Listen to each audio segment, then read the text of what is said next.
안녕하세요. EBS에서 수능 국어를 가르치고 있는 정미나입니다. 자, 여러분, 이 자리에서 여러분이 궁금해하는 국어에 대해서 궁금해하는 내용이 어떤 걸까 많이 고민을 했어요. 요즘에 특히 독서도 고민을 많이 하고 문학도 고민을 많이 하지만 이 문법 고민을 안 할 수가 없죠, 여러분. 그쵸? 문법 문제가 조금 문항이 늘어나다 보니까 그만큼 여러분의 고민도 늘어난 것 같아요. 자, 여러분, 저도 여러분 같이 어렸을 때, 학교를 다닐 때 문법이 정말 고민이었어요. 문법 잘 못했어요. 여러분을 너무 좀 어렵게 만드는 그런 문법을 좀 쉽게, 좀 친근하게, 정말 착하게 만들 수 있는 방법을 얘기해 주는 게 어떨까라는 생각으로 제가 이번 시간에 여러분에게 들려드리고 싶은 이야기는 바로 착한 문법 만들기예요. 자, 얘기를 이제 본격적으로 시작하기 전에 제 얘기를 잠시 할게요. 제가 고3 올라갈 때 저희 아버지께서 저를 딱 앉혀놓고 이런 얘기를 하셨어요. 미나야, 나는 너를 재수를 시킬 수 있는 여력이 안 된다. 너가 대학을 한 번에 가든지 아니면 대학을 못 간다. 술을 한 잔 드시고 그런 말씀을 너무 진지하게 하시는 거예요. 근데 전 당연히 대학은 가는 거 아니야? 라는 마음으로 지내다가 정말 그런 말씀을 진지하게 하시는 걸 들으니까 진짜 나는 그런 형편이 안 돼가지고 못 갈 수도 있겠구나. 내가 재수를 할 수는 없구나. 라는 걸 알아차리게 됐어요. 그래서 진짜 간절하게 열심히 공부를 했던 것 같아요. 어떻게든 이제 20살 이후에 내 생계를 책임져야 하니까. 그렇게 열심히 공부를 하고 막 고3을 지내고 나니까 다시 학교엔 돌아가고 싶지가 않더라고요. 학교는 너무 힘든 곳이야. 맨날 시험, 진로 걱정해야 되고 그래서 학교에 돌아가고 싶지가 않았는데 지금 다시 학교에 가가지고 출근을 하고 여러분과 같이 야자까지 하는 생활을 하고 있어요, 여러분. 여러분 좀 제가 간절하게 공부했던 그거를 좀 전해드리고 싶어요. 이번 짧은 시간일 수 있겠지만 어떻게 공부했는지, 그리고 저는 어떤 사람이고 문법은 어떻게 착하게 만들 것인지. 대학 가면 하고 싶은 거 진짜 많죠, 여러분? 아마 소개팅이나 미팅은 꼭 있을 거예요. 그렇죠? 저도 물론 해봤겠죠. 네, 소개팅을 해서 마음에 드는 사람을 만났어요. 그래서 이제 문자를 주고 받으면서 서로 알아가는 그런 단계에 있었는데 그 상대방이 아프다는 얘기를 들었거든요. 감기에 걸렸대요. 당연히 문자 보내야 되죠. 많이 아프세요? 어떡해요? 걱정되네요. 빨리 나으세요. 이렇게 문자를 보냈어요. 그런데 저한테 답장이 이렇게 왔어요. 제가 남자라서 아이를 낳을 순 없고요. 이렇게 답장이 왔어요. 여러분 여기 보세요. 위에 있는 어서 낳으세요는 아이를 낳다죠. 아래에 있는 어서 낳으세요가 감기 낳다 이거죠. 감기 낳으세요. 제가 어떻게 보낸 거예요? 위처럼 보낸 거죠. 저 몰랐어요. 그제서야 제가 찾아봐가지고 사전을 찾아가지고 내가 맞춤법 틀렸구나. 너무 창피해서 진짜 그날 밤에 이불을 수만 번은 정말 찼을 거예요. 너무 창피했고 그 다음부터는 기억도 안 나요. 그 사람과 어떻게 됐는지. 근데 이건 정말 생생하게 기억나고 이때 이후로 제가 맞춤법 지적을 할 땐 조금 관계를 생각해서 상대방이 창피해하지 않을 사람이면 좀 이렇게 알려주고 웬만하면 좀 넘어가려고 해요. 너무 경험이 있어가지고 마음 아팠던. 자, 여러분 문법이 괜히 그런 맞춤법과 띄어쓰기 때문에 좀 어려워하고 내가 잘 못한다라는 생각을 할 수 있는데 그럴 필요 전혀 없습니다. 부딪히고 창피해하면서 공부하시면 돼요. 알겠죠? 자, 여러분 제가 임용고사에 도전하는데 제가 삼수를 냈어요. 임용고사. 삼수를 하는 결정적인 계기가 된 게 바로 이 불려우예요. 불려우. 여러분 불려우 한번 발음해 보시겠어요? 불려우, 그쵸? 여가 아니라 려로 발음되죠. 그렇죠? 제가 처음 시험에 응시할 땐 당연히 합격할 거란 생각은 아예 못했고요. 두 번째 해는 나름 공부 열심히 하고 1년 나의 젊은 청춘을 바쳐가지고 공부를 해서 응시했는데 1차 커트라인에서 0.5점 차이로 제가 떨어진 거예요. 그게 바로 이 불려우라는 함정에 빠져서 이 문법 문제였는데요. 여가 려로 발음되는 게 리을이 첨가된 거다라는 문제가 나왔어요. 근데 여러분, 리을 첨가는 존재하지도 않아요. 여가 려로 발음되는 거는 니은이 첨가되었다가 니은이 앞에 있는 리을 때문에 리을로 동화된 거예요. 자, 함정이었죠. 제가 공부를 제대로 안 한 거기도 하고. 근데 이렇게 조금은 억울하게 함정에 빠져서 내가 0.5점 때문에 탈락했구나라는 걸 알게 되니까 뼈에 사무치더라고요. 이게 지금까지 기억에 남고 이제 한 벌써 4년은 넘은 것 같은데 5년 정도 넘은 것 같은데 너무 기억이 나고 여러분에게 하고 싶은 얘기는 문법 문제는 여러분 공부를 정확하게 하는 것도 중요하고요. 무엇도 중요하냐? 함정을 생각하면서 공부를 하셔야 돼요. 작년에 수능을 본 제자를 만났어요. 그 제자가 의대를 갔는데 국어 시험 어떻게 봤어? 했더니 하나 틀렸대요. 그 하나가 뭔데? 전 당연히 뭐 독서, 문화 이런 거 틀렸겠지 라는 생각을 했는데 문법을 틀렸다는 거예요. 자, 여러분 그렇게 문법은 잘하는 친구라도 함정에 빠지면 틀릴 수도 있는 그런 영역이기 때문에 여러분이 공부하는 방법을 정말 잘 잡으셔야 돼요. 함정까지 생각하면서 공부를 해야 된다는 거죠. 이해되세요? 그래야 문제를 정확하게 맞출 수 있어요. 자, 여러분 이 노래 아시죠? 최근에 또 TV에 나와가지고 아시죠? 네, 한번 불러볼까요? 말하는 대로 기억나시죠? 그렇죠? 자, 여러분 시험 공부를 한다는 건 제가 좀 오래 했거든요. 예, 삼수까지 하고 임용고사 삼수까지 하고 그러면서 시험 공부하는 건 너무 외로운 것 같아요. 외롭고 불안하고 초조하고 답답하고. 근데 그때 자기만의 해소 방법을 찾지 않으면 자꾸 이걸 회피하고 싶고 친구하고 어떻게 이야기 가서 하고 싶고 야자를 잠깐 빠져가지고 오늘은 기분 전환하고 싶고 그런 것 같아요. 저는 그렇게 뭔가 안 될 것 같고 미래에 대해서 불안할 때 노래를 들었어요. 그때 나왔던 노래가 이 노래인데 유재석이라는 그런 대단한 사람도 그렇게 힘들었다라는 그런 시절이 노래 가사에 담겨 있잖아요. 누구나 이렇게 힘들구나. 누구나 처음부터 잘 나가지 않구나. 비록 나는 백수로 대학을 졸업해가지고 지금 백수로 공부를 하면서 미래를 불안해하고 있지만 누구나 다 처음부터 잘 풀리진 않구나라는 생각을 하면서 정말 이 노래를 많이 들었어요. 자, 이 얘기를 한 사실 진짜 이유는 바로 이거예요. 자, 말하는 대로 마음대로. 여러분 제가 수능을 정말 많이 분석을 하죠. 여러분에게 어떻게 이제 강의를 하기 위해서 학교에서도 수업을 하기 위해서 수능 시험을 정말 많이 분석하는데 우리가 이렇게 실생활에서 쓰는 이런 단어 사례에도 수능에 나오는 그런 문법 개념이 녹아있다라는 거를 제가 이제 눈에 들어오더라고요. 어떻게 이제 수능에서 이런 걸 갖고 문제를 내는지 잠깐 얘기할게요. 자, 여러분 여기 보시면 똑같은 대로인데 띄어쓰기가 다르죠? 그렇죠? 말하는 대로는 지금 띄어져 있고요. 마음대로는 붙여 있어요. 자, 띄어쓰기가 다른 이 이유. 문법 공부를 지금 제대로 하고 있지 않은 친구는 어떤 거에 집중하냐면요. 이거는 띄는 거야. 이건 붙이는 거야. 띄는 거, 붙이는 거. 그것만 외우려고 해요. 빨리 외워야지. 빨리 외워서 또 해야지.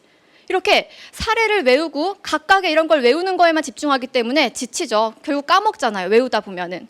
수능에서는 이거를 외운 거를 물어보는 게 아니라 왜 말하는 대로 해서 대로는 띄는 건지 마음대로 해서 대로는 붙이는 건지 그 이유와 함께 물어봐요. 여러분.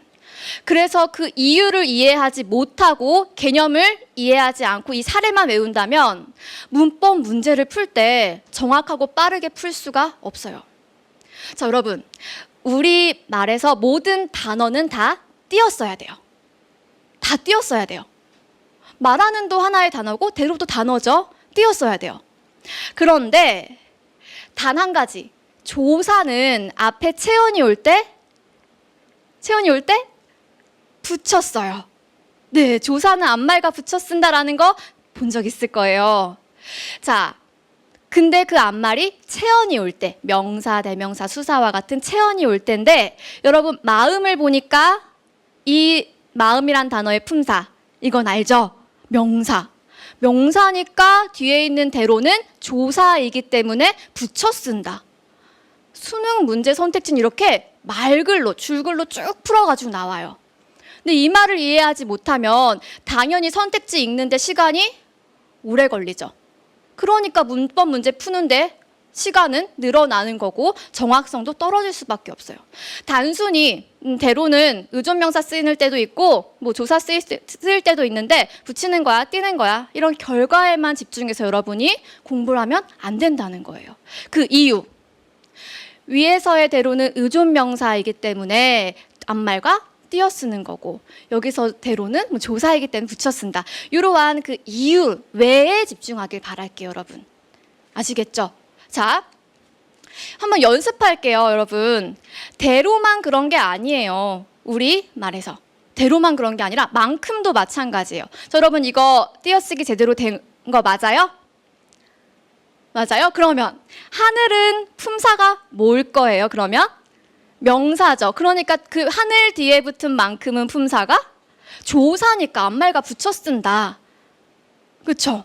근데 뭐 노력한 만큼이 조사라서 붙여서 이러면 당연히 틀린 선택지가 되는 거고요. 이해되세요? 자, 여러분 수능 공부할 때는 항상 그 이유, 이런 사례가 맞는지 틀린지를 도출해내는 그 이유를 항상 문제에서 내기 때문에 그거를 이해하지 못하면 안 됩니다.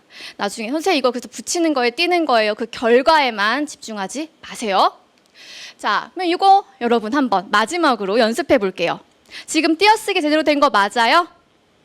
그쵸, 맞죠. 똑같이 어찌 보면 비슷해 보이죠? 느낀, 느낌 비슷해 보이는데 느끼는 느끼다, 느끼다. 느낌은 느낌, 명사.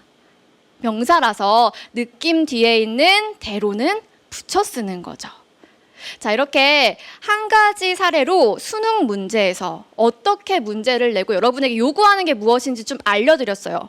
그러니까 공부하실 때요, 결과만 외워야지 이렇게 좀 좁게 생각하지 마시고요. 그 이유를 이해하면서 공부해 나가시길 바랄게요. 자, 여러분 이제 제가 진짜 본격적으로 착한 문법을 만들기 위한 공부 방법과 그리고 어떤 전략을 소개하려고 해요. 자, 간단하게 정리하면은 한 문장으로 요약할 수 있어요. 수능 문법을 공부하는 한 문장. 개념에서 시작해서 사례에서 끝난다. 개념에서 시작해서 사례에서 끝난다예요. 자, 시작과 끝이 굉장히 중요해요. 먼저 개념에 대해서 얘기할게요, 여러분. 자, 여러분, 지금 슬슬 좀 출출해질 시간이죠, 그렇죠? 좋아하는 음식 다 각자 있으실 텐데 저는 제일 좋아하는 음식이 바로 이거예요. 삼겹살을 제일 좋아해요. 왜냐하면 제가 어릴 때 어떤 그런 추억이 담겨있는 음식이라서 그런데 저희 아버지께서는 공사 현장에서 일을 하셨어요. 그래서 먼지를 많이 먹고 들어오시잖아요. 그래서 들어본 친구 있을 거예요. 먼지 많이 먹으면 돼지고기 먹으면서 씻어내려야지. 아버지께서 이렇게 퇴근하시는 걸 기다렸다가 초등학교 때 어머니는 일을 나가시고 아버지께 그 삼겹살을 몇 점씩 계속 구워드렸어요. 그러면 저도 같이 먹었거든요. 근데 그때 그 입맛이 아직까지 남아가지고 저는 뭐 소갈비, 꽃등심 이런 거는 전혀 안 좋아해요. 삼겹살이 좋아요. 그런데 또 안타까운 이유는 요즘 삼겹살이 너무 비싸가지고 저는 어쩔 수 없이 앞다리살 이게 좀 싸서 그거 구워다가 사다가 먹거든요, 여러분. 자, 지금 이 삼겹살 얘기를 하려는 게 아니라, 자, 여러분, 제가 지금 이제 주부가 됐어요. 주부라서 정육점에 가면 막 이렇게 부위별로 나누어 팔아요. 전 이게 너무 복잡하더라고요. 아니 그냥 돼지고기 구워 먹으면 무조건 다 맛있던데 왜 이렇게 부위별로 뭐 돈가스용은 뭐가 있고 카레용은 뭐가 있고 다 나뉘어져 있더라고요. 그래서 뭐 삼겹살도 보이죠. 갈비, 당연히 여러분 돼지갈비 당연히 좋아할 거예요. 갈비도 있고요. 저 등심이 저렇게 막 그렇게 다이어트에 좋다고, 지방이 적어서 다이어트에 좋다고 막 이러고, 이것뿐만 아니라 요즘에는 갈매기살 뭐 이런 식으로 다양한 부위가 나뉘죠. 자, 지금 저 문법에서 개념 설명하다가 개념 공부해야 된다 이거 얘기하다가 갑자기 돼지고기 부위로 나간 이유가 뭐냐면, 자, 돼지 한 마리를 저렇게 쪼개서 그 특징별로 부위를 나눈 것처럼 문법도 마찬가지예요. 문법의 개념은 여러분 한도 끝도 없이 그냥 헷갈리는 게 아니라, 여러분을 괴롭히는 게 아니라 하나의 주제, 의문이면 의문, 단어면 단어, 그 다음에 뭐죠? 단어 다음에 뭐 배우죠, 여러분? 아마 문장을 배울 거예요. 자, 문장이면 문장이란 그 주제에 맞춰서 그걸 쪼개서 특징별로 나누어서 명칭을 붙인 게 문법이에요. 자, 여기에 쓰여진 거는 단어의 9가지 종류, 품사를 제가 한번 넣어봤어요. 보세요. 명사, 대명사, 수사, 동사, 형용사, 관용사, 부사, 조사, 감탄사 다 들어가 있어요. 명사는 왜 명사인지, 이름을 나타내는 거니까, 정미나 이런 거. 뭐 동사는 왜 동사인지, 움직임을 나타내는 거니까, 달리다 이런 거. 형용사는 왜 형용사인지, 상태나 성질을 나타내는 거니까, 아름답다 이런 것들, 여러분. 뭐 관용사, 부사 이렇게 성질별로 나누어 가지고 품사를 나누고 이름을 붙여놓은 거예요. 그런데 여러분이 어려워하는 이유가, 잘 들으셔야 돼요. 의문을 공부하다가 그 개념, 이렇게 또 주제별로 묶여진 개념을 제대로 공부하지 않고 단어로 넘어가서 단어에서 조금 하다가 또 다음 넘어가서 문장, 뭐 주어, 서술어, 뭐 관용어, 부사어 이런 것도 하다가 또 다음 넘어가가지고 의문의 동화 또 좀 하다가 이렇게 주제가 뒤섞이다 보니까, 선생님, 관용사는 뭐예요? 관용어는 뭐예요? 부사랑 부사어는 뭐가 달라요? 이렇게 헷갈릴 수밖에 없는 거예요, 여러분. 선생님, 뭐 체온이랑 뭐 명사는 무슨 관계예요? 주어랑 명사는 뭐, 이런 식으로 그 주제, 지금 조금 쉽게 설명하려면 이 돼지 한 마리라는 덩어리가 다 다른 주제에 속하는데, 그거를 한 주제를 제대로 끝나지 않고 다음 주제로 넘어가다 보니까 이게 뒤섞여 버리는 거죠, 머릿속에서. 그래서 아무리 열심히 설명을 해도 이게 혼란이 생기고, 문법 헷갈려, 너무 할 거 많아, 이렇게 되는 거예요. 여러분, 문법 공부 계획 세울 때 주제를 일단 잘 나누시고요. 한 주제 공부할 때 거기 나오는 개념을 확실히 공부하고 그 다음에 정리를 해둔 상태에서, 암기를 좀 덜 했다고 해도 확실히 공부한 상태 다음 주제에 넘어가서, 여기 나오는 주제에서 나오는 용어가 이 관용사구나, 그 다음 문장 성분에 나오는 게 관용어구나, 그렇게 공부를 좀 하기 바랄게요. 아시겠죠? 자, 그 다음에 개념 얘기했으니까 이제 사례에 대한 얘기를 해야죠. 자, 여러분, 우리 수능이 개념에 대한 것만 물어보면 참 좋을 텐데, 항상 공부한 개념을 조금은 생소한 사례에 적용을 시켜가지고 그걸 꼭 물어봐요. 자, 단어의 형성 부분. 자, 여러분, 좀 이렇게 머리를 말랑말랑하게 하는 그런 시간으로 수업 시간에 배운 거 잠깐만 복습해 볼게요.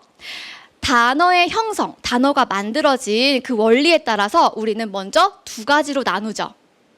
어떻게 해요? 단일어와 복합어로 나뉘어요. 그쵸? 근데 또 복합어는 또 나뉘어요. 복합어는 또 무엇과 무엇으로 나뉘어요? 합성어와 파생어로 나뉘어요. 그쵸? 요 개념을 이제 공부한 거 끝이에요. 자, 그럼 한번 그 공부한 걸 수능 문제에서 이렇게 물어보죠. 자, 지붕이란 사례를 던져줘요. 이거는 어떤 형성 방식일까요? 단일어일까요? 복합어일까요? 복합어예요. 자, 그럼 복합어 중에서 파생어와 합성어가 있다고 했으니까 파생어일까요? 합성어일까요? 우리 학교 문법에서 파생어예요. 왜냐하면 집이라는 거에서 우리가 지금 널리 쓰이지 않는 전미사라고 하는데 웅이라는 게 붙어가지고 지붕. 그런데 웅이 널리 쓰이지 않기 때문에 소리 나는 대로 지붕지붕 하다 보니까 마치 단일어처럼 우리가 생각을 하고 있는 거죠. 그러면은 이거 지금 연습해 봤잖아요. 아, 우리가 이렇게 좀 단일어라고 생각하는 것도 한번 쪼개 보니까 복합어였구나. 이거 어때요? 이제 여러분 좀 할 수 있을 것 같아요. 먼저 지붕을 알려드렸기 때문에. 일단 복합어고 파생어로 보고 있어요. 학교 문법에서는 어떻게 파생어가 된 걸까요? 바로 그쵸. 묻다에다가 엄이라는 게 붙어가지고 무덤 이렇게 쓰는 거죠. 이런 사례가 수능에 나와요, 여러분. 근데 이런 사례는 평소에 내가 직접 생각하면서 아, 이런 원리에 따라 파생어구나 라는 걸 생각해 보지 않으면 수능 시험지에서 맞닥뜨렸을 때 너무 어려워요. 이거 뭐야? 이렇게 돼요. 자, 그래서 사례에서 끝난다라는 건 여러분이 공부한 그 개념이 사례로 마무리되고 그걸 통해 내가 문제 풀 수 있는 실력을 만들으셔야 돼요. 자, 이렇게 무덤에 대한 이야기까지 했는데 여러분 제가 지금 주절주절 이렇게 개념 공부해야 된다, 사례 공부해야 된다, 해야 된다라는 얘기만 드렸어요. 그래서 좀 더 쉽게 할 수 있는, 좀 더 여러분이 모르는 그런 전략이나 비밀스러운 그런 비법이 없을까? 그걸 알려드리면 좋겠다라는 생각에서 반전 전략을 제가 한번 준비해 봤습니다. 자, 그런데 여러분, 이 반전 전략에 대해서 좀 얘기를 듣기 전에 여러분, 그런 얘기를 좀 드리고 싶어요. 만약에 제가 대학을 졸업할 때, 아, 나는 왜 이렇게 한 것도 없지? 아, 난 정말 그 소위 말하는 루저 같아. 나 왜 그랬지? 지난 날에 대한 후회를 벗어나지 못했으면은 저는 계속 그냥 장수하는 고시생으로 남아 있었을 것 같아요. 이 얘기를 들은 이유가 학교에서 여러분을 이렇게 상담을 하다 보면 선생님, 저 작년에 너무 안 했어요. 제가 너무 기초가 없어요. 제가 어제 또 놀았어요. 이렇게 자기 자신을 용서하지 못하고 후회 때문에 오늘도 조금 더 우울하게 보낸 친구가 많은 것 같아가지고 드리는 거예요. 여러분, 저 빅뱅 진짜 좋아하는데요. 빅뱅 노래 가사 중에 이런 거 있잖아요. 요즘에 나온 노래 중에 우린 젊기에 후회 따윈 내일 해 라는 노래 가사가 요즘에 있어요. 아, 맞아. 젊은데 후회 때문에 내가 오늘 못하고 내 발목을 내가 붙들고 있으면 안 되지 라는 생각을 조금은 하셨으면 좋겠어요. 긍정적으로 바꾸는 그런 힘이 정말 공부할 때는 너무 이렇게 뻔한 얘기처럼 들리겠지만 필요해요, 여러분. 긍정적으로 생각하는 힘. 자, 그래서 여러분의 그런 발목에 묶인 끈을 스스로 풀고 후회는 내일 하세요. 오늘은 오늘 할 거, 내가 할 수 있는 거에 집중하세요. 못했다는 여태까지 못했고 쟤는 이거 했고 얘는 이 정도인데 난 이런 거 같아요. 비교하는 거, 후회하는 건 내일 해봐. 내일 해요, 우리. 아시겠죠? 내일은 또 내일 하면 되고. 이제 진짜 그 반전 전략을 좀 알려드릴게요. 자, 여러분, 지피지기가 무슨 뜻이죠? 네, 맞아요. 적을 알고 나를 알자. 그래서 이어지는 말이 지피지기면 백전백승이다. 이렇게 이어지죠. 자, 적을 알고 나를 알아야 된다. 이게 가장 먼저 등장하는 건데, 자, 우리가 알아야 할 적, 그러니까 그 상대는 수능 문제죠.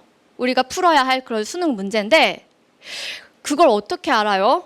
어떻게 그걸 알 수 있어요? 이렇게 좀 막연해하는 친구를 위해서 제가 해답을 좀 드리면, 여러분이 문법 공부에 대해서 좀 갖고 있는 막연한 불안과 불만, 답답함을 해소할 수 있는 그 수능 문제에 대한 본질을 알려주는 게 바로 기출문제이기 때문에 기출문제만 잘 봐도 여러분이 공부할 분량이 반은 줄어들 수 있어요. 조금 과장을 해서. 자, 어떻게 줄일 수 있느냐? 자, 예를 들어서 실제 기출문제를 가지고 제가 보여드릴게요. 자, 위가 맞아요? 아래가 맞아요? 위, 아래. 위, 아래? 위, 아래. 어떤 게 맞아요? 그러면 헷갈리죠? 발음을 해볼까요? 자, 어떻게 발음해요? 편하게. 일부러 이걸 보면서 날개짓, 이렇게. 날개짓. 평소에 하던 발음대로. 날갯짓, 이렇게 발음하죠? 평소에 하던 발음대로 날갯짓, 이렇게 발음하죠? 네, 맞아요. 날갯짓이 맞는 발음이에요. 그래서, 자, 아래가 맞아요. 아래에 보면은 날개 아래 시옷이 붙어 있죠. 이걸 사이시옷이라고 하는데 사이시옷을 붙이는 여러 가지 유형이 있는데 날갯짓 여기다 붙인 이유는 뭐 때문이냐면 자, 한번 이해하려고 해보세요. 일단 날개와 짓이 만난 합성어죠. 날개와 짓이 만났어요. 그리고 날개가 모음으로 끝나고 있죠. 받침이 없어요. 날개. 받침이 없어요. 모음으로 끝나요. 그리고 짓이 날개짓 이렇게 된소리로 발음이 돼요. 그렇죠? 그래서 이런 경우에 사이시옷을 붙인다에 해당하는 사례예요. 날갯짓은. 날갯짓. 우리 이렇게 발음하잖아요. 날갯짓. 그래서 아래가 맞는 표기예요. 아시겠죠? 자, 그럼 다음 거 한번 맞춰보세요. 이거는 위가 맞아요? 아래가 맞아요? 위, 아래. 발음해 보셔야 돼요. 아래, 아래. 발음 한번 해볼까요? 개수, 개수, 개수, 개수. 어떤 게 맞아요? 개수라고 발음하죠. 여러분 어디서 개수라고 발음하지 않잖아요. 그쵸? 개수라고 발음하죠. 그런데 이 경우는 위가 맞아요. 위가 맞아요. 지금 개와 수가 합쳐진 거고요. 그 다음에 개도 모음으로 끝나요. 수도 수로 발음 나요. 개수로 이렇게 발음해요. 근데 얘는 안 붙여요. 왜냐하면 바로 이것 때문이에요. 사이시옷을 붙이는 경우 이음절로 된 한자어일 경우에는 6가지 예외만 제외하고는 안 붙인다 라고 되어 있어요. 예, 불만이 폭주하죠. 이 얘기를 이걸 수업하면. 선생님, 저 한자 몰라요. 제가 이게 한자어인지 고유어인지 어떻게 알아요? 저도 그랬어요. 나 이거 몰라. 안 할래. 사이시오 그냥 넘길래. 그런데 여러분 거기서 포기 한번 안 하고 조금 더 붙들고 공부했으면 한 문제를 맞출 수 있어요. 자, 실제 이 사이시옷을 가지고 수능을 내는 기관, 평가원에서는 어떻게 문제를 냈는지 봅시다. 2014학년도 3학년 9월, 얼마 전에 또 9월 모의고사 봤죠? 총무, 과, 만두. 저 옆에 가로하고 뭐가 돼 있어요? 한자가 되어 있죠. 알려준 거예요. 이거 한자어다 고유어다 문제를 낼 때 미리 알려준 거예요. 우리가 공부해야 되는 거는 이게 한자어인지 고유어인지 그걸 판단하는 게 아니라 이 경우에 사이시옷을 붙이는지 안 붙이는지 그걸 판단해내야 돼요. 그래서 나 한자 이거 뭐야 한자까지 알라는 거야 하면서 제낀 사람은 이 한 문제가 조금 풀 수 있더라도 시간이 오래 걸려서 풀 거예요 아마. 무엇에 집중해서 내가 평소에 공부를 해야 되는지 알겠어요? 그래서 1번 선택지 개살구는 뭐 합성어가 아니기 때문에 사이시옷을 붙이지 않는다 이렇게 쭉 나열된 거죠. 자, 첫 번째 지피지기라고 했어요. 우리가 풀어야 할 문제를 먼저 알아야 돼요. 그거에 맞춰서 공부를 하세요. 나는 못해라고 미리 선을 긋지 마시고요. 자, 그 다음에 두 번째 전략 온고지신. 온고지신 여러분 무슨 뜻이에요? 옛것을 알고 그것을 미루어 새로운 것을 안다 이런 뜻이에요.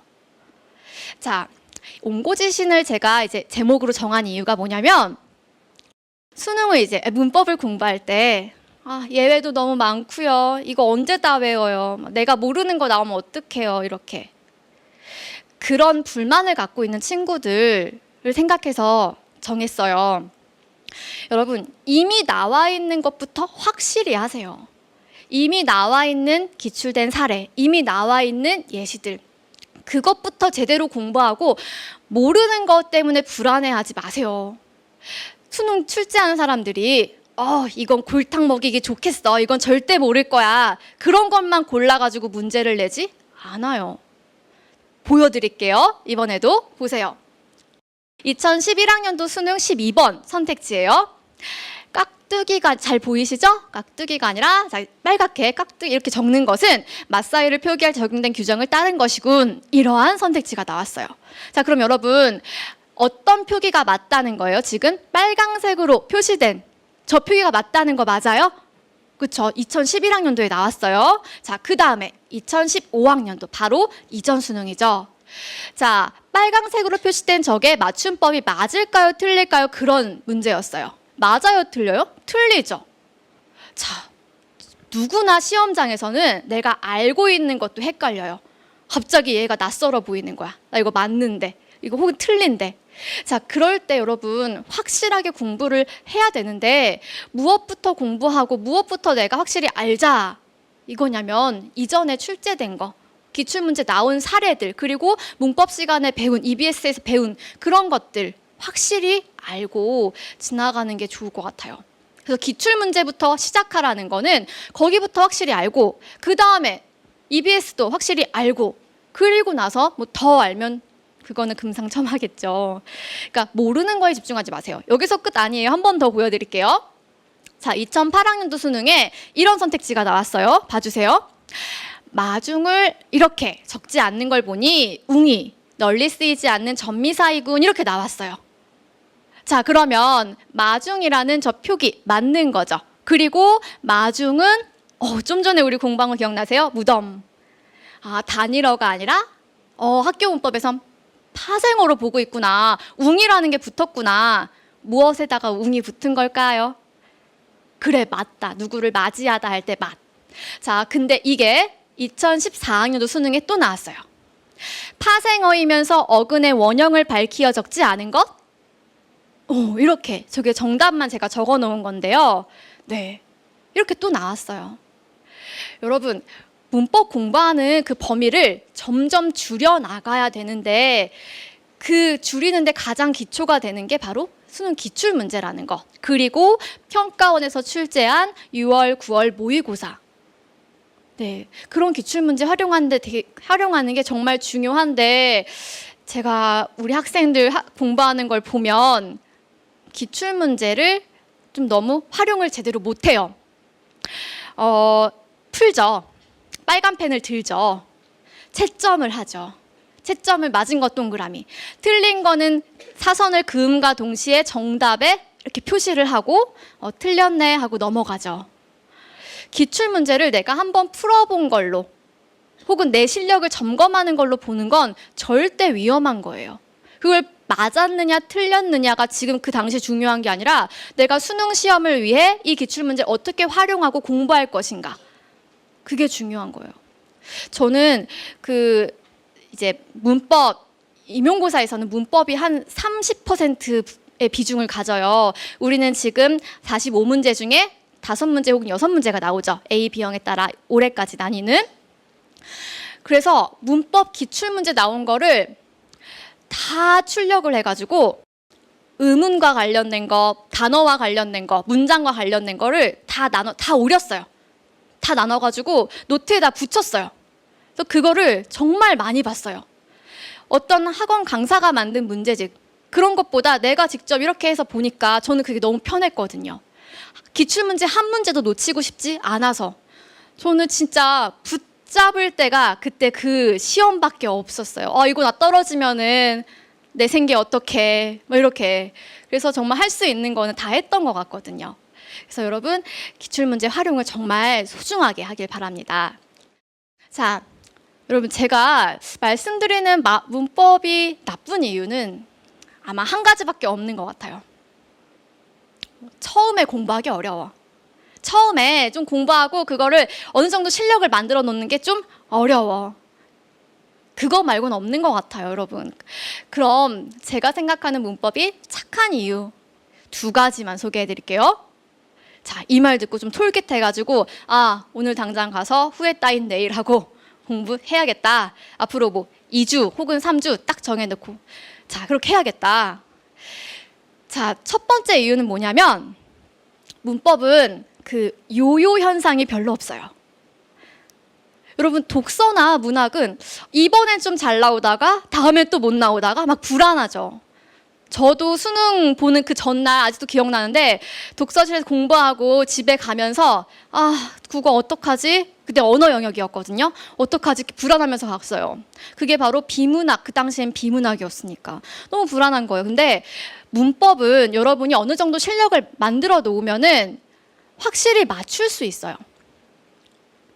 그리고 두 번째 착한 이유, 이게 정말 더 중요해요. 문법은 확실히 여러분이 공부를 해놓으면 시간을 단축하는데 정말 확실하게 단축할 수 있어요. 여러분 국어 영역 풀 때 시간 고민 안 하는 친구 있어요? 없어요. 대부분이 거의 다 90% 이상이 시간이 부족해요. 이렇게 고민해요. 그런데 문법을 확실히 공부해 두면은 이렇게 생각하는 친구가 있어요. 근데 문법 문제는 보기에서도 다 알려주고요. 그냥 그거 읽어가지고 문제 풀면 되던데요? 답 나오던데요? 이렇게 생각하는 친구 있어요. 그렇게 생각하는 게 위험한 이유가 그 자리에서 수능 시험을 보는 그 자리에서 공부를 하면서 보기에 있는 내용을 체크하면서 답을 고르는 거는 시간이 오래 걸리겠죠. 그 자리에서 공부하고 있을 거예요? 공부한 걸 가지고 그때 가가지고 시험 보는 거잖아요, 우리. 근데 거기 있는 것만을 내가 답이 나올 수 있다 없다에만 치우쳐서 안 해도 돼 라고 해놓으면은 여러분은 시간을 버리는 거죠. 5문제 푸는 것 때문에 뒤에 있는 독서나 문학 지문 한두 지문을 못 풀 수도 있어요. 자, 그런데 확실히 공부가 되어 있으면 2분 만에 풀 거를 예를 들어 1분 만에 풀 수 있고요. 5문제면 몇 분을 단축하는 거예요? 5분을 단축하는 거죠. 5분이면 여러분 독서 지문 한 지문을 풀 수 있는 시간이에요. 실제 수능에서. 앞에 위치한 요 15번 혹은 16번까지의 요 분야를 제 시간 안에 공략을 해 놓지 못하면 뒤에 있는 부분에서 막히고 시간이 부족해요. 그래서 확실하게 공부를 해 두셔야 되고요. 그런 여유는 제가 생각하기에는 고3 올라가기 전에 확실히 해두는 게 필요할 것 같아요. 고3 올라가면 EBS 문제집 풀어야 될 것도 많아지고 이게 뭔가 부담이 생기니까 그런 여유가 좀 덜 생기는 것 같아요. 그렇죠? 자, 그래서 착한 이유는 시간을 단축하는데 너무나 효자다, 너무나 기특한 분야다라는 걸 강조하고요. 그 다음에 한 번 제대로 공부해 두면은 오르락 내리락이 별로 없다. 안정적으로 점수 받을 수 있다. 하지만 처음 도입 부분에 제가 말씀드렸듯이 함정을 생각하지 않고 공부를 하면은 틀릴 수 있어요. 난 자신 있게 풀었는데 틀렸어. 그러면 저의 그 불려우가 되는 거예요. 불려우에 맺힌 한처럼 여러분은 이거 함정 때문에 내 몇 점, 2점, 3점, 어떡해 이러면서 내 등급 이렇게 되는 거예요. 제가 이제 계속 지금까지 문법에 대한 얘기만 드렸는데요. 여러분 문법 말고도 수능 국어에서 여러분이 좀 가지고 있는 고민이 많으니까 그것만 해결을 좀 해보고 마무리하도록 할게요, 여러분. 자, 첫 번째 질문은 아마 이런 고민한 친구 많을 거예요. 사실 국어는 공부를 하긴 하는데 도통 성적이 오르지 않네요. 이런 고민하는 친구 많을 거예요. 그러면서 결국은 안 하죠. 수학, 영어에 밀리죠. 그런데 여러분 제가 모의고사 끝나고 EBS 사이트를 바로 들어가면 여러분의 그런 톡방이 나오더라고요. 어떤 대화방. 근데 그 대화방에서 정말 한 페이지만 봐도 제 3학년 선배들이 한 페이지만 봐도 국어에 대한 고민이 정말 쉽게 발견돼요. 국어 망했어요. 국어 어떡하죠? 이런 고민들. 해결을 해야 돼요. 자, 여기 옆에 이런 계산기가 보이죠? 제 친구 중에 회계사를 하는 친구가 있는데 그 친구가 이런 얘기를 하더라고요. 하도 요 계산기 갖고 숫자 계산하고 이런 직업이잖아요, 회계사들은. 그러니까 이제 2 더하기 3도 계산기 두드리지 않으면 안 된다고, 10 더하기 20도 계산기 안 두드리면 안 된다고, 불안하다고 이러는 거예요. 그러니까 계산기에 대한 의존도가 그만큼 높은 직업인 거죠. 정확해야 하니까. 요거를 딱 이 얘기 들으면서 딱 떠오른 게 여러분 국어 공부하는 그런 모습이 떠올랐어요. 여러분은 국어 공부 문제집을 풀 때 해설지에 대한 의존도가 너무 커요. 해설지에 대한 의존도가 너무 커서 평소에 생각하고 고민, 갈등 상황에서 결정하는 연습을 해야 되는데 그 연습을 안 해요. 그러니까 공부를 하긴 하는데 실제 내 실력을 발휘해야 되는 시험에서는 점수가 원하는 대로 나오지 않는 거예요. 아까 얘기 드렸잖아요. 여러분 평소 문제 풀 때 제가 정말 많이 지켜봐요. 창문 밖으로 어떻게 문제 푸나 이렇게 지켜봐요. 채점하고 바로 빨강색으로 내가 4번이라고 해가지고 틀렸어요. 정답이 3번이면 3번으로 미리 체크하고 지나가요. 채점할 때. 그리고 맞은 거 안 보고요. 그 다음에 뭐 어떤 자기 틀린 문제는 바로 해설지로 가가지고 해설을 확인하죠. 그러면서 아 오늘 국어 공부했어. 오늘 공부 여기까지 했어. 1시간, 2시간 했어. 이렇게 공부를 했다고 하죠. 근데 여러분 국어는 시험장에서 고민해서 내가 결정해야 되는 영역이에요. 그 고민하고 생각하는 결정할 수 있는 힘을 기르지 않으면 같은 상황에 처했을 때 같은 실수하고요. 그게 시험이라는 긴장 속에서는 더 발휘가 안 될 수 있어요. 계산기에 대한 의존도를 버리는 것처럼 우리도 해설지에 대한 의존도를 버려야 돼요. 이해되세요? 근데 이 얘기를 정말 제가 많이 강조하거든요. 친구들한테. 우리 반 친구도 그렇고. 근데 실천하는 친구는 거의 없어요. 회귀하더라고요. 이번엔 좀 해설지 없이 내가 봐야지 하면서 다음 날 되면 또 똑같이 체크하고 또 답에 체크해 놓고 지나가고 하더라고요. 여러분 조금 노력을 해주세요. 자, 그 다음에 두 번째 고민. 문제 풀 때 시간이 오래 걸려요. 이 얘기 정말 많이 해요. 근데 저는 글 읽는 속도가 너무 느려요. 저 속독법 배워야 되나 봐요. 저 너무 글을 느리게 읽어요. 어릴 때부터 글을 많이 안 읽어서요. 구구절절 핑계를 막 대죠. 제가 지금 핑계라고 했죠, 여러분. 핑계 맞아요. 노력을 하면 바꿀 수 있는데 그거에 대한 노력을 완전 차단해 버리는 거예요, 스스로.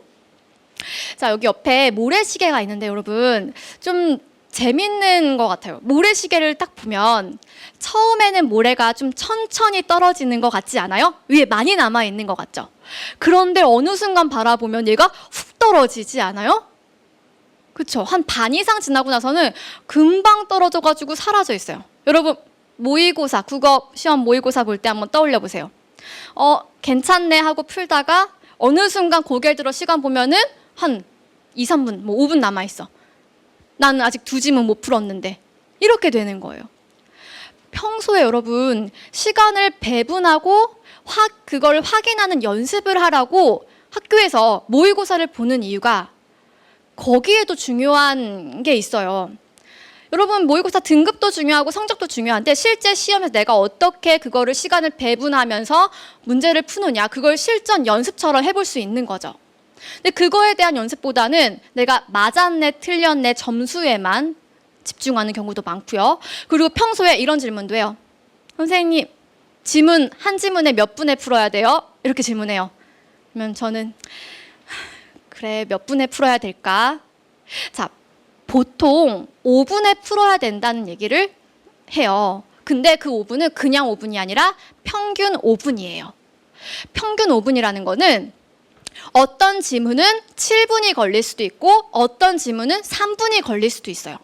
우리 수능에 나오는 그 지문의 난이도가 모두 다 똑같을까요? 아니요. 그 지문에 실려있는 문제수가 다 똑같을까요? 아니에요. 다 달라요. 어떤 지문은 정말 3분 만에 풀어야 되는 그런 지문도 있고 어떤 지문은 7분 넘게 투입해가지고 풀어야 되는 것도 있어요. 그렇게 평소에 여러분 공부할 때 그래서 한 지문씩 풀지 말고 묶어가지고 예를 들어 5지문 묶어가지고 시간을 딱 정하세요. 5지문이면 평균 5분이죠. 그러면 25분이죠. 25분 동안 내가 이 지문에 어떻게 배분을 하는지 그런 걸 연습하셔야 되고요. 그리고 16번 혹은 15번까지 한 문제당 1분에서 조금 플러스 될 수 있는데 그러니까 15분에서 17분, 18분 요 사이에 화법, 작문, 문법을 푸는 그런 실력을 확실히 만들어 두셔야 뒤에 독서, 문학을 푸는 시간이 확보가 됩니다. 그래서 저는 개인적으로 문법 문제까지 화법, 작문, 문법까지 풀고 난 다음에 시계를 확인하면서 아, 내가 지금 오버했구나. 아, 내가 지금 여유가 있구나. 그거를 자꾸 확인하는 연습을 해야지 안 그러면 한 문제 풀고 시계 보고 할 수 없잖아요. 모의고사 볼 때. 그러니까 끊어가지고 시계를 보면서 아, 내가 지금 시간 배분하는 게 좀 되어 있구나라는 걸 지금부터 연습을 하시라는 말씀이죠. 자, 이렇게 제가 문법에 대해서 그리고 수능 국어에 대해서 여러분이 좀 가지고 있는 궁금증을 말씀을 좀 드렸는데요. 여러분 이 말 들어봤죠? 피그말리온 효과. 네, 들어봤을 거예요. 그리스 신화에서 피그말리온이라는 그런 인물이 자기가 조각한 여인상과 사랑에 빠졌어요. 그래서 아프로디테한테 말했대요. 아, 정말 이 여인과 이 조각상과 같은 여인과 결혼하고 싶다고. 정말 간절히 원했더니 아프로디테가 정말 생명을 불어넣어줘서 결혼을 할 수 있었다고 해요. 그래서 실제 피그말리온 효과는 간절히 원하고 간절히 예측한 것이 실제 이루어지는 걸 말하는데, 저는 사실 원하면 이루어진다 이런 말 잘 못 믿었어요. 제가 대학을 졸업하면서 제가 만든 미니홈피에, 아무도 들어오지 않는 미니홈피에 혼자 폴더를 만들어 놨어요. EBS 강사 이렇게. 나중에 거기다 사진을 채우고 싶어가지고. 아무것도 없고 뭐 백도 없고 무슨 뭐 가진 것도 없고 뭐 잘난 것도 없고 사실 뭐 국어에 대한 교사도 아니었고 그 당시에. 그런 제가 그런 폴더를 만들어 놓고 아, 진짜 하고 싶다라는 기대를 하고 좀 생각을 계속 했던 것 같아요. 나중에 그로부터 한 5년 후에 실제로 이루어지고 지금 이 자리에 제가 있는 것도 너무 신기하죠, 저는. 그래서 여러분, 간절히 원하면 정말 이루어진다. 그래서 이루어지지 않는 이유 내가 조금 덜 간절했기 때문이다라는 생각을 하려고 해요. 여러분도 아, 나는 이런 거다라고 미리 선을 긋고 좀 우울해하기보다는 스스로 조금 노력을 더 하면 된다라는 생각으로 간절히 원해서 정말 아까 말씀드린 말하는 대로 여러분이 다 이루어내시길 바랄게요. 자, 지금까지 얘기 들어주셔서 감사하고요. 자, 그럼 저랑 강의에서 다시 만나도록 할게요. 감사합니다.